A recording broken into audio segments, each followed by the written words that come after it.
牛杂滚呀滚，三线企唔稳。清远阳山街头，密度最高的应该是老广最喜闻乐见的牛杂铺子。沸腾的小炉子是夜归路上的加油站，摇曳的小招牌是回家途中的偷心汉。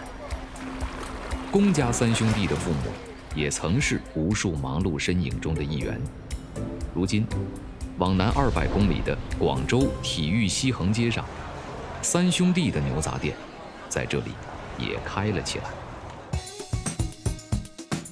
以超高的店家淘汰率著称的体育西横街，可以说是商家地狱、吃货天堂。像公记牛庄这样的从容10几年的铺子，可以说凤毛麟角。听不懂吧？对，我也听不懂。不过，看手势应该是不错。我是第一次吃那么好吃的火锅啊，南方特别开心啊！让几位国际友人连连桌前失仪的，正是公记牛杂的招牌牛杂包。脆骨和萝卜提前处理后打底，码上面筋，充分吸收汤汁儿。牛杂经过1天的焖制，压轴出场，最后撒上葱段提味儿。入口顺序被安排得明明白白，让一张张贪吃的嘴一步步陷入不能自拔的深渊。三兄弟分工明确，二哥阿红负责在一线开门纳客，三弟阿宗负责厨房出货。而2位老弟在店里的十足底气，是昨天夜里大哥给他们的勇气。大哥阿荣人狠话不多，买肉直接杀向屠宰场。如果不是几十年的老主顾，不会让他进来挑的。骨头要拿最大的，牛肉要选最嫩的。这双黑色的眼睛，在牛肉面前始终散发着批判的目光。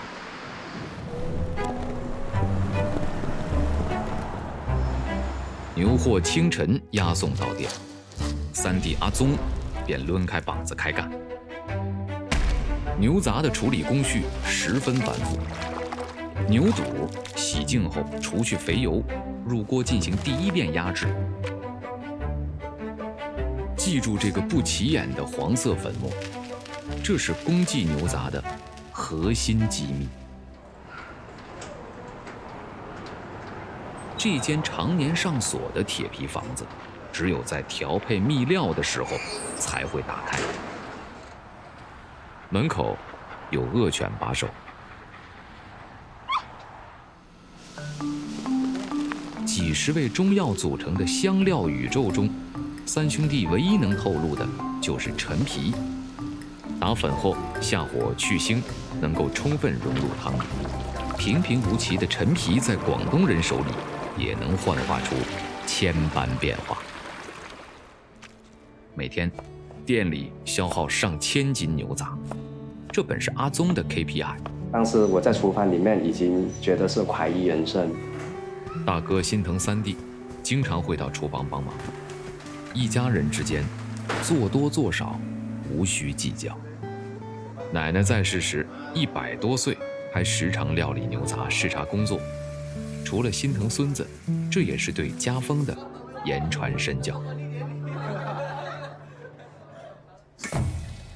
压制后的牛杂不能一刀切，不同的部位需要改刀，不同大小。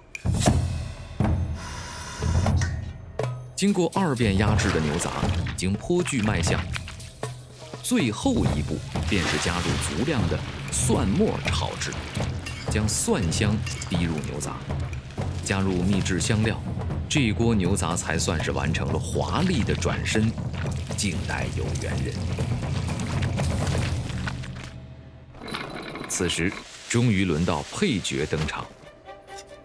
打底的萝卜从东北运来，辛辣中透着甘甜，负责去油解腻，给一张张挑剔的嘴提供更加持久的战斗力。最上层的牛油炸腐竹地位就像是北方铜锅的冻豆腐。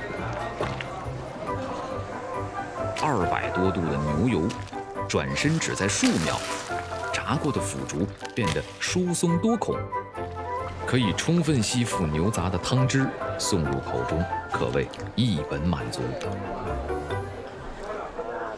懂行的老客人此时只会吃到7分饱，他们知道通关之后还有隐藏关卡。至尊之骨是大哥采购来的得意作品，大骨提前锯开缝隙，便于汤汁滋润骨髓，只需几粒薏米花生稍加点缀，骨髓素颜出镜，滑嫩如脂，是阿红在前线作战的横货。正确吃法是倒入原生汤汁儿，用吸管一口气吸完，感受奶香在口腔化开。如果此时店里还有欲求不满的食客，阿宗就得祭出他的压箱底儿的手。